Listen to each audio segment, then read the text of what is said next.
everybody. It's CJ. Welcome to the Rundown. Tonight on the show, we have indie horror author Janelle Schiecke. She's going to talk about her books. We're going to take a quick commercial break, and when we come back, we're going to start the rundown.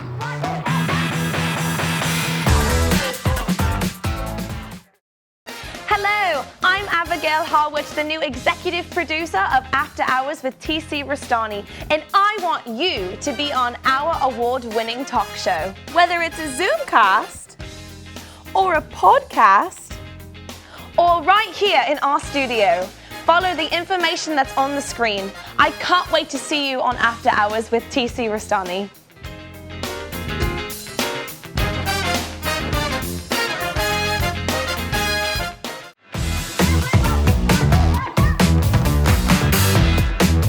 Are you afraid of spiders? Are you afraid of spiders? I am not afraid of spiders. You're not, and neither am I. I don't suffer from arachnophobia. But on the show, we're coming in hot tonight, TC.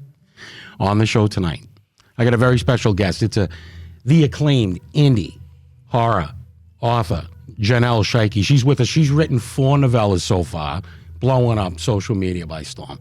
Unbelievable. I heard she's going to be at a horror con in New Jersey coming up soon. Unbelievable. We might have to make a road trip. Well, I think we may have to. She's written Ghost Room, Death Cult, The Clatter Man, which is so far my favorite one, and her new one dropping on March 10th, Spider. Welcome to the show, Janelle.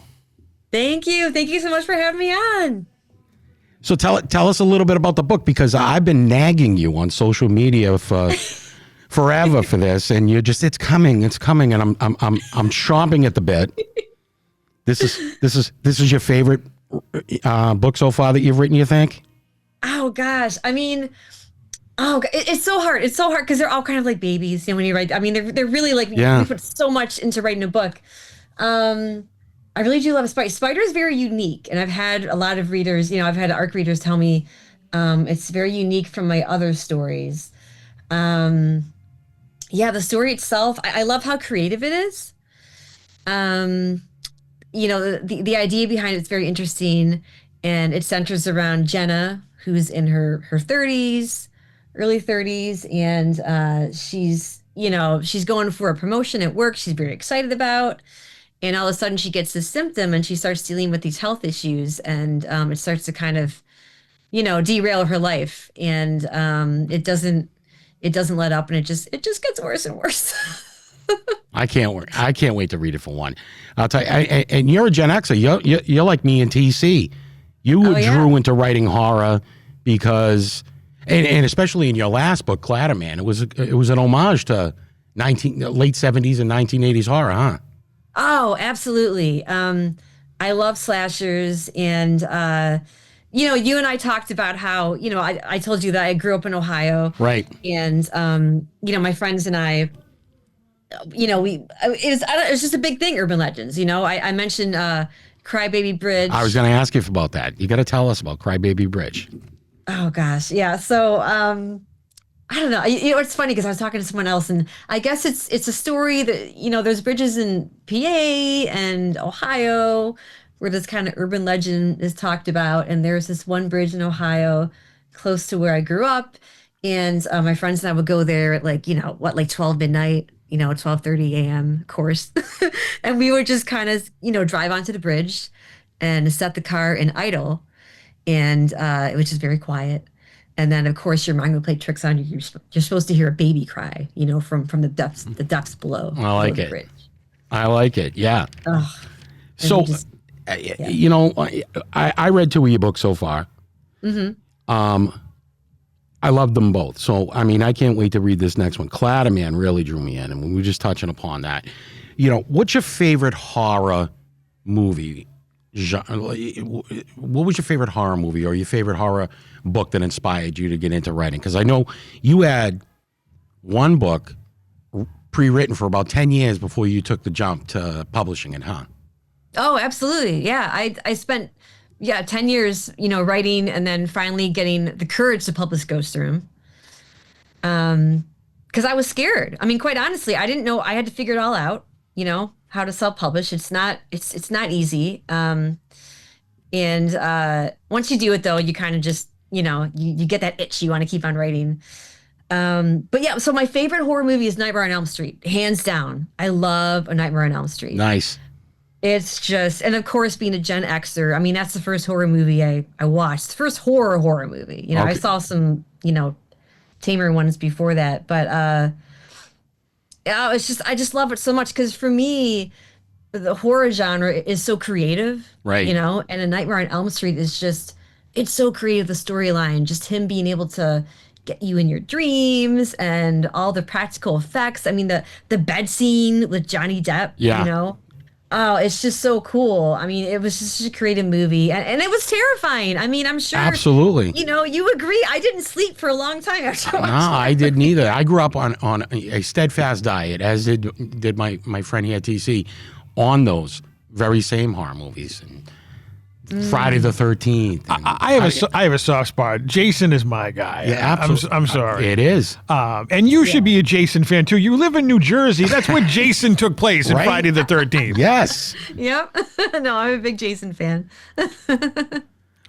What about when Jason took on Freddy, though? Who are you voting for? Ooh, great Oh question. gosh, I know it's a tough one. I mean, I don't know. I kind of got a soft spot for Freddy, but I feel bad for Jason. I mean, I don't. Jason, you feel more for Jason because of his predicament and how he became, the monster that he is. Yeah, Jason was an orphan.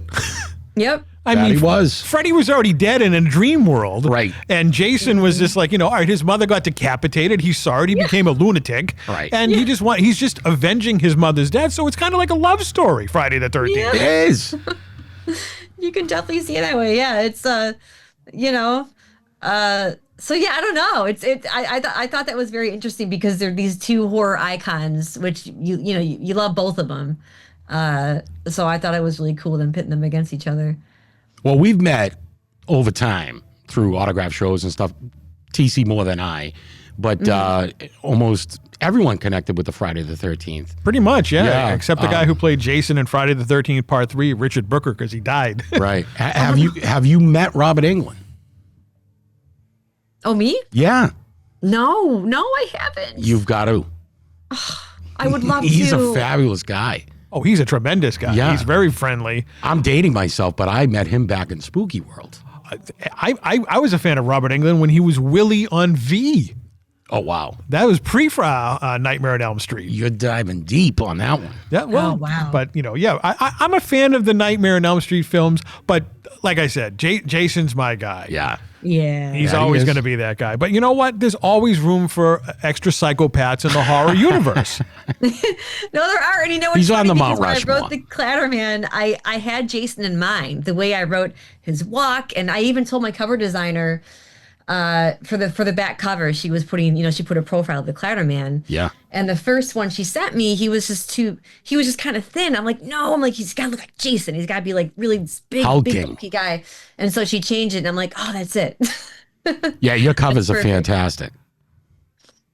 Your covers are fantastic. Oh, thank you so much. Yeah. I love horror art. I mean, horror just it's so cool to be a horror author and to be able to work with my designer on these like amazing covers because Right. for me, I love writing these stories, but the cover's just like, just really it's a complete package when you throw that on there, Yeah, and I mean, I've seen some other podcasts that you've been on, and I have to agree with everyone that's interviewed you and said the same thing that I'm about to say. And I'm an avid reader. Yeah. I mean, I have a complete Stephen King collection.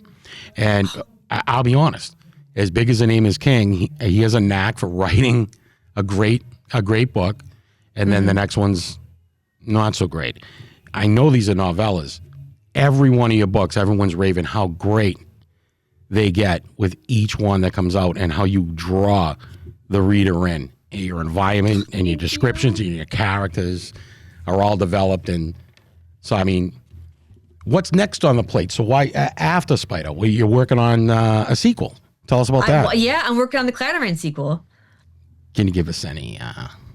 So I'm Tidbits? so excited. Gosh, there's so many. I mean, it's definitely going to be novel length. There's a lot that happens in this. Oh, nice. sequel. Yeah, it's really fun. And I put a lot of after writing the Clatter Man, I heard from a lot of readers, they said, "Oh, the kills are so cool, but like I want more kills, Right. And I'm like, I know, so Get that kill count up. the Clatter Man too, there's like a lot of kills, and I try to make them really creative. I mean, I like the ones in the Clatter Man. I love the kills in the Clatter Man. Yeah. I don't want to make them just like, okay, just stab and he falls down or something. It has to be like these epic kills. Oh, your descriptions are incredible. I mean, you really get in depth. I mean, I'm drawn in when I read them, and especially in your last book, I finished it, and I said I wanted more. Aw. I wanted more. How long does it take you between books? You're on a record pace right now, one a year. Yeah, I mean, yeah, 1 year. So I did Ghost Room 2023, Death Call was 2024, and then Clatter Man was last year, Spiders this year. And you know what? Because I write novellas, it's for me, it's been nice because I can definitely release them once a year. Right. Some authors can release, a few novellas a year. Yeah, but well, from what I understand, I mean, you've got other things going on in your life. That's the thing, You're a I'm a family mom woman. Your mom, absolutely. You're self-funded. I'm taking self-published on a lot of these too, right? Mm-hmm. That's a lot of work. It's a lot of work. You're rewriting these behind the scenes. Yeah. So I mean, I don't envy you. I've written 2 books, so I can almost relate to you on that. It's very tough. I wrote one on pop culture in 1980s films. Nice. And I wrote another one on video gaming, and they're tough to get off the ground. They're still dormant. They're non-published. It's very tough to get them up and into people's laps to want to read and look. I've sent them to publishers over time, and it's very tough. And I know how expensive it is to go the independent route, so I have to prop you on that. Yeah. Oh, thank you. Yeah, it is a lot. It's funny because I did consider querying, but then I was like, I don't know, because like you said, I mean, it could take years and it could not even happen. Right. Yep. No. And I'm like in my 40s, so I'm like, I just want to start banging these out, and I love it. I mean, it's just my creative outlet, and so I just wanted to be able to, just I don't know, just release as many as I can and not kill myself over it, but just right. and the thing that's important too, I think, is that you have fun with it, right? Like with you, like video games. I mean, my husband's a big gamer. My son's a big gamer. Right. Okay. So that's cool because that's what you love, And so I think it's so important to, to not really write for maybe what's trending or write for the market, but just write what you love, because then that comes through and that helps you, connect with readers, because I love horror. So Right. I just like talking about horror movies and horror books. That's just my thing. And that definitely helps, Absolutely. Now, I wanted to touch upon something. And you commented briefly on social media that the Spider was something that you wrote kind of in contribution to someone very special to you. Yes. Yeah. It's So yeah, it's hard to talk about, but I'm glad you asked, because I want to talk about him. So Spider, my brother Brian, fought cancer for 2 years, and he passed away November of last year. So it's still very recent. Right. And when I was writing Spider, I was just so mad. I was just mad at the world. I was just so livid, because of what was going on with Brian. And writing this story, Jenna, she's not a warm and fuzzy character, Right. She doesn't have that outlook on the world. She has these cute little quirks and stuff, but I wrote her basically venting how I felt, and I talked to Brian a lot about Spider while I was writing it, and so it's very personal. And I feel with writing Spider, I was able to just kill off a little bit of my grief that I was dealing with. I mean, grief never goes away. Right. But it really was a very personal experience, and it is very I'm so happy it's publishing is going to be out soon. But it is bittersweet, but I'm just happy that I can dedicate to him, and he did not like horror. He wasn't a horror fan. And he always used to joke. He's like, "You're so funny and you're so nice and you're writing these crazy stories." But he loved that, Right. Well, I'm sure those emotions are going to permeate the pages of this book, and if it's anything like that pseudo-American Horror Story, 1980s Clatter Man work, like I said, that I rave about, I've already told people, if you haven't read it, download it. Get Kindle, download it. Buy it, support the author, buy it. I'm a big fan of your work, Janelle. Oh, thank you so much. I really appreciate it. That means a lot. Absolutely. So, I mean, I know for one, day one, I'm purchasing 2 copies because we're going to do a giveaway. And, and so I'll post it on social media, and we're going to give away one of your books as well. And I know I can't wait because I've already contacted you directly and told you as soon as your hardcovers come in, I want one autograph sent to me, and I'm going to buy that for myself, for my library. So... no, I really thank you so much. I'm so happy we connected on social media. It's so cool, Yeah, I'm thrilled. The horror community is not as big as everyone would give it credit to be, and it should be. So, I mean, millions of books are written. Maybe not millions, but thousands of books are written every year. How many of them are horror genre? Not many. Not many. Not many. I think probably romance and fantasy are probably the 2 biggest. And you've got a little bit of that going on too in your books. I do. Some of them start off saucy. I mean, TC, you got to read Clatter Man. I'm gonna kick you. When you're done with it, I would like to have a copy. I am done with it, so I'm gonna lend you my copy. I mean, just right from the get go. 2 dudes, mid-level jobs. They hate it, and they're. No, I'm sorry. That's Death Cult. Mm-hmm. You got to borrow that one too. I'll borrow that one as well. Sure. 2 dudes quit this mid-level job, and they find an arm on the road, and all shit breaks loose from there. You're going to love it. Unbelievable. I can't wait to read that stuff. Yes. Especially if it has anything to tie into the 1980s and, Gen X, and I'm there 100%. Yeah. I mean, I love writing Death Cult. There's a part where I talk about them opening one of the paper maps. Remember those? It's permeated with 80s, and no one's going to get station wagon and flannel shirts and road maps. Kids are going to go, what the fuck is that? I know what it is. Yeah, we do. Because I'm an old man, but I do get it, and it's fantastic.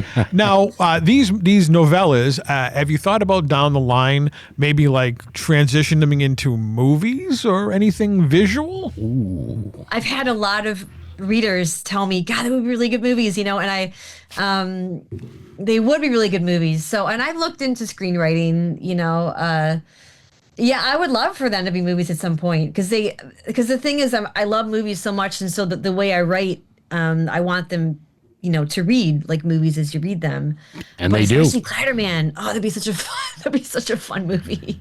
Oh, yeah, that would be a tremendous movie. Well, I'm sure with social media, and you said prior to the microphones being hot, you're going to be doing some horror cons down in the New Jersey area. So I'm sure you'll be able to hook up with somebody down there who has connections in the video world. There you go. That's true. Yeah, I'll be at the New Jersey Horror Con in May. In May? When in May? What's the date in May? Oh gosh, I should have that down. I know it's in Woodbridge, New Jersey. Well, we'll put in the links on the bottom where it's going to be like that. Okay, but it's in May. It's not like next week or anything like that. Yeah, it's toward the end of May. Unbelievable. So it's near Memorial Day. Right. What better way to celebrate horror? She's got a booth. She's going to be selling copies of her books. Unbelievable. I'm sure there's going to be some top-notch horror celebrities at this convention. Look at that. Yes. So you can get a little selfies with them, and hey, into self-promotion, I know a little thing about that is you can send some of your novels and say, hey, have you checked this out over here, Mister? I was in 27 horror movies. Exactly. And you never know. It's all about making connections, networking. Yeah, it really is. No, you're so right. That's what it's about. And if you sign it, they'll even like it even more. Mm-hmm. Unbelievable. So you're gonna have a lot of your books there. Yeah, I am. Yep, I'm going to have a lot of my books, and I had a new banner made with Spider, and fantastic. I attended a New Jersey Horror Con last year, and I really enjoyed it. It was really fun. Oh yeah, who was there? Who'd you mingle with? Impress us.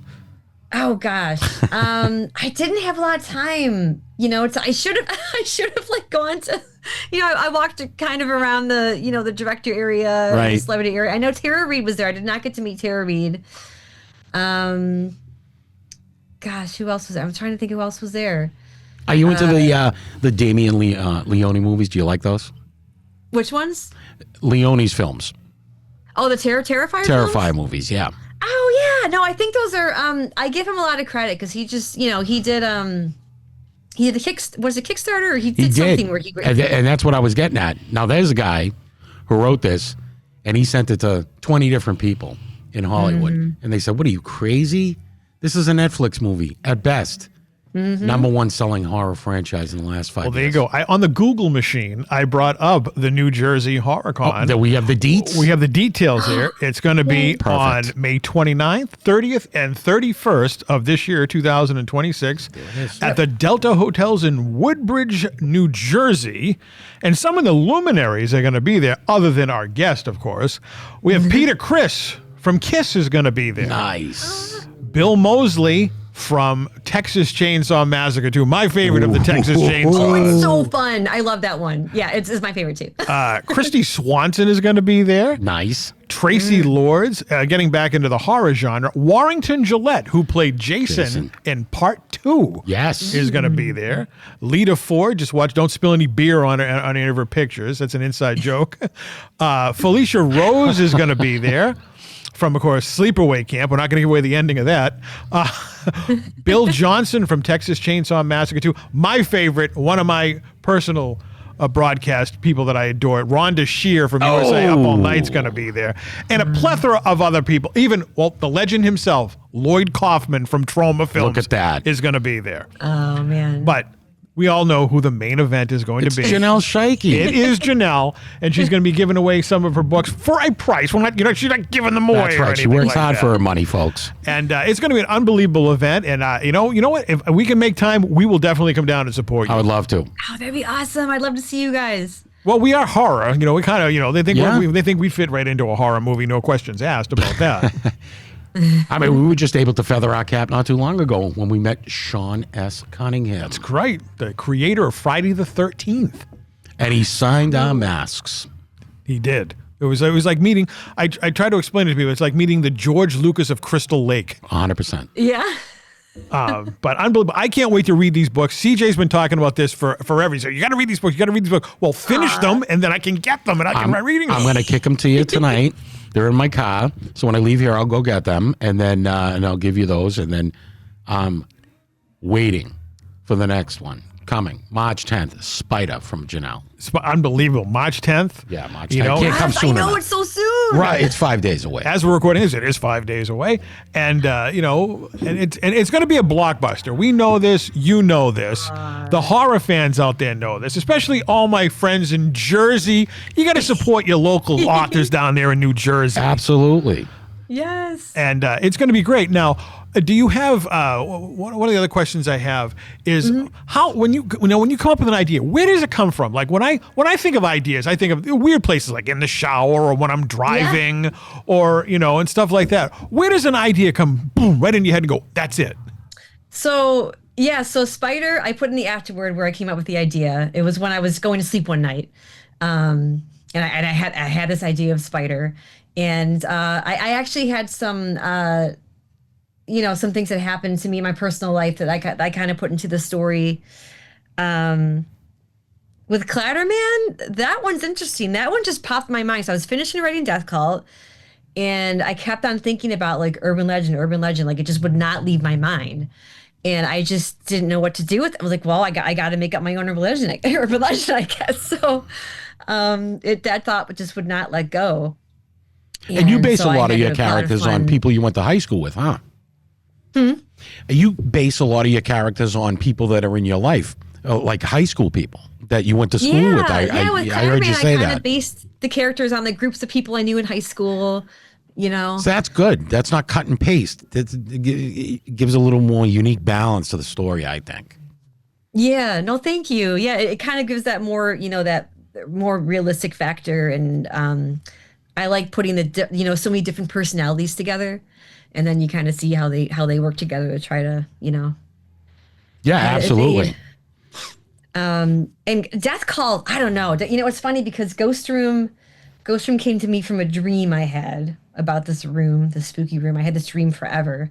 And my husband just told me, you got to start writing about it, and that's how Ghost Room came about. And I kind of based it off my childhood a little bit, my childhood friends. It's very sweet and spooky. And then after Ghost Room, I just want to go crazy. I mean, Right. I love the Saw films. I love Texas Chainsaw. I just love that really gritty, like just visceral, gory, and I just flipped the switch and just wrote Death Called after Ghost Room, which was a big risk, because I'm like, oh gosh, I hope that readers enjoy this because it was so different from Ghost Room. I love Saw. I mean, I remember being in the theater when Tobin Bell ever stood up at the end of that movie. Oh God. I was covered in goose pimples. I couldn't believe We it. saw it. Yeah, my husband and I lived in Brooklyn at the time, and I remember we were like, oh, we're so excited to see it. And so did you remember that big gasp right in the theater when he stands up? Yeah. Oh God, it just chills. Yeah, and you could hear the audible gasp from many people in the audience that night. I mean, I don't know. I can't think of any other ending that. I mean, I know there's amazing endings from movies out there, but that ending, I don't know. Oh, that's tough to beat. That's definitely up there. Yeah. That's definitely up there. Do you read any of the horror novelists yourself? Do you read horror novels yourself? You got any other than your works that? Other than the movies that inspire you? Yeah. So it's funny. So I got part of the idea from Spider from reading Nick Cutter. I don't know if you heard of Nick Cutter. No. He wrote a book called The Troop. Okay. And he's wrote many books. I read The Troop. I read his other book called The Deep. But I kind of got the idea of Spider a little bit from The Troop too, just with the body horror, and just The Troop is about it's got like worms. It's a really gross book, but I love it so much. And then another author I just discovered is David Sodergren. He's another indie author, and he's written many books as well. But I read a book called The Horror by David Sodergren, and that was incredible. And I look forward to reading more of his works. Nice. So, well, I can't wait, Janelle. I just want to thank you again for coming on the show. I know, for one, like I said already, I'm purchasing 2 copies of your book when it comes out. One for myself, one I'm going to give a fan of the show. Why don't you tell us where our fans, our listeners, can find you on social media and where they can purchase your books? Oh, absolutely. So you can find me on X. I'm J_Schiecke on X. And then I'm on Instagram at Janelle.Schiecke. I'm on Threads at Janelle.Schiecke. And I'm on TikTok at Janelle.Schiecke. Okay. And you can purchase my books on Amazon, but I also sell signed copies on Ko-Fi. And you can find that just by going to my website, JanelleSchiecke.com. Excellent. Janelle, thanks very much for coming on the show. We loved having you. Thank you so much. I had such a great time. I can't wait to read your books. And we're going to take a road trip to New Jersey. That's right, HorrorCon. We're going to talk our transportation agent into arranging that. All right. So again, everyone listening out there, Spider, Janelle Schiecke was on the show tonight. Drops March 10th. Buy it. Support your indie authors. Janelle, thanks a lot for coming on. Thank you so much. Hi, this is Quincy Briscoe. To all my fans, don't drink and drive.